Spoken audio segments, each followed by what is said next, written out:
قصہ کچھ یوں ہے کہ اللہ نے حکم کیا بنی اسرائیل پر کہ جہاد کرو، عمالقہ جبار سے، اور ملک شام تمام چھین لو، پھر وہ ملک ہمیشہ کے لیے تمہارا ہوگا۔ حضرت موسیٰ نے 12 سردار بنی اسرائیل کے 12 قبیلوں میں سے منتخب کیے اور انہیں ملک شام میں بھیجا کہ وہاں کی خبر لائیں۔ جب وہ خبر لائے تو وہاں کی خوبیاں بہت بیان کیں، اور جو وہاں مسلط تھے عمالقہ، ان کا قوت و زور بھی بیان کیا۔ پس حضرت موسیٰ نے ان سے کہا کہ تم قوم سے خوبی ملک بیان کرو اور وہاں کے جابروں کی قوت و زور کا تذکرہ نہ کرنا۔ چنانچہ سب نے عہد کیا کہ ایسا ہی کریں گے، مگر بعد میں صرف 2 لوگ عہد پر قائم رہے اور باقی 10 نے عہد شکنی کی اور قوم سے دشمن کی طاقت و زور بھی بیان کر دیا۔ پھر جب قوم نے دشمن کی قوت کے بارے میں سنا تو نامردی دکھانے لگے اور چاہا کہ واپس ملک مصر میں لوٹ جائیں، اور ملک موسیٰ اور حضرت موسیٰ کے سمجھانے پر بھی جہاد کا انکار کیا اور رسول اللہ کی بات سے انکاری ہوئے۔ تب اس تقصیر کے جرم میں 40 برس تک عذاب ان پر اللہ کی طرف سے نازل ہوا۔ چنانچہ اتنی مدت قوم بنی اسرائیل جنگلوں اور بیابانوں میں بھٹکتے رہے، اور اس قرن کے تمام لوگ مر گئے، مگر 2 شخص یوشع اور کالوت ان کے زندہ رہے، اور بعد میں انہی کے ہاتھوں ملک شام فتح ہوا۔ القصہ حضرت موسیٰ و ہارون عصا ہاتھ میں لیے ملک شام کو برائے جہاد روانہ ہوئے، اور قوم تمام وہیں رہ گئی اور لڑائی سے انکار کر دیا۔ بات اس کی جب رات ہوئی تو بنی اسرائیل والوں نے آپسی مشورے کے بعد واپس مصر جانے کا قصد کیا اور وہاں سے چلے۔ چنانچہ تمام رات چلتے رہے۔ پھر جب صبح ہوئی تو دیکھا کہ جس جگہ سے رات کو کوچ کیا تھا تمام رات چلتے رہنے کے بعد اسی جگہ پر آ گئے ہیں۔ چنانچہ قوم اسی جگہ سے چلی تھی۔ تمام رات چلنے کے بعد صبح بھی اسی جگہ سے تھی۔ پھر دوسری شب بھی نکلے اور تمام شب چلتے رہے۔ پھر جب فجر کے وقت دیکھا تو اسی جگہ پر تھے۔ تب وہ سمجھ گئے کہ یہ سب حضرت موسیٰ کی بددعا کی وجہ سے ہمارا یہ حال ہوا تھا۔ تب یوشع بن نون نے اس سے کہا کہ اس میدان میں ٹھہر جاؤ، صبر کرو اور توبہ استغفار کرو، اور جب تک حضرت موسیٰ ملک شام فتح کر کے نہیں لوٹتے یہیں رہ کر انتظار کرو۔ تب قوم بنی اسرائیل پر توکل کر کے اس میدان تہ میں رہ گئے۔ میدان کا نام ہے تہ، جس میں بنی اسرائیل کے 12 قبائل کے 6 لاکھ آدمی حضرت موسیٰ کی بددعا سے رہ گئے تھے، وہاں سے نہ نکل سکے، اور میدان تہ درمیان فلسطین اور طلا اور اردن اور مصر کے ہیں۔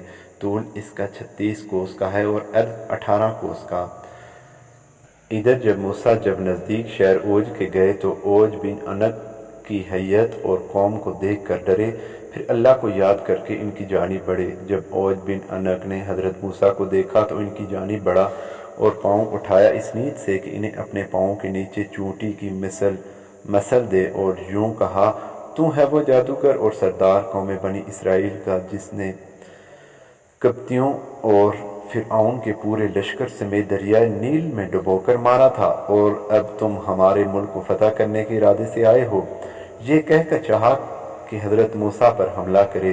روایت ہے کہ حضرت موسیٰ کا قد 10 گز تھا اور قد برابر ہی لمبا عصا تھا، اور 10 گز آپ نے اچھل کر عصا مارا اور اس کی پنڈلی یا گھٹنے پر جا کے لگا۔ اس سے آپ طاقت اور اس کی ہیئت کا اندازہ لگا سکتے ہیں۔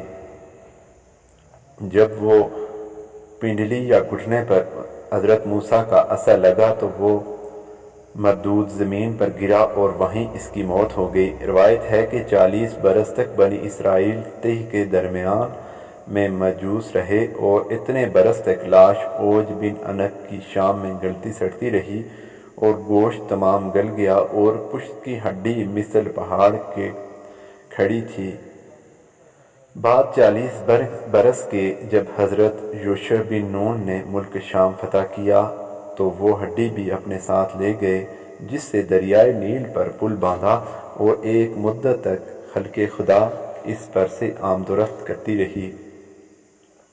القصہ، جب حضرت موسیٰ علیہ السلام اوج بن عنق کو مار کر شاد ہو گئے تو بنی اسرائیل میں واپس لوٹے تو قوم کو اسی میدان میں پایا جہاں انہیں چھوڑ کر گئے تھے۔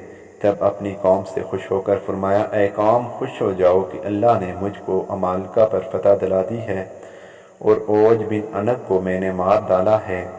پس اب تم چلو میرے ساتھ کہ شہر میں داخل ہوں، حکم ربی بجا لائیں۔ تب بنی اسرائیل نے اپنا حال بیان کیا کہ ہم اس میدان سے نہیں نکل سکتے۔ تب حضرت موسیٰ نے فرمایا، چلو اپنا سامان اور مال اسباب سمیٹو اور شہر شام کی طرف چلو۔ چنانچہ وہ لوگ اپنا ساز و سامان سمیٹ کر چلے اور تمام شب چلتے رہے۔ پھر جب صبح ہوئی تو دیکھا اسی جگہ پر ہیں جہاں سے کوچ کیا تھا۔ تب حضرت موسیٰ نے اپنی بددعا پر نادم ہو کر ان کے لیے اللہ سے دعائے نیک کی کہ الہی تجھ کو خوب معلوم ہے کہ اب وہ شام جانے کے لیے راضی ہیں، بس ان کو اس میدان سے رہائی عطا فرما۔ تب حکم ہوا کہ اے موسیٰ، ہم نے ان پر 40 برس تک وہ زمین حرام کر دی ہے اور یہ کہ سرگرداں پھریں گے اتنی مدت تک ملک میں، بس تو افسوس نہ کر فاسقوں پر، یہ اس طرح کے عذاب میں رہیں گے کیونکہ تیرے ساتھ جہاد کو نہ گئے اور بولے کہ ہم نہیں جائیں گے، تم اور تمہارا خدا جہاد پہ جاؤ۔ پس اس میدان بیابان میں کچھ بھی کھانے پینے کو نہ تھا سوائے جھاڑ جھٹکار اور اجاڑ کانٹے کے، کچھ پیدا نہ ہوتا اور نہ ہی کوئی پرندہ جانور یا حیوان جس کا شکار کر کے کھا لیتے۔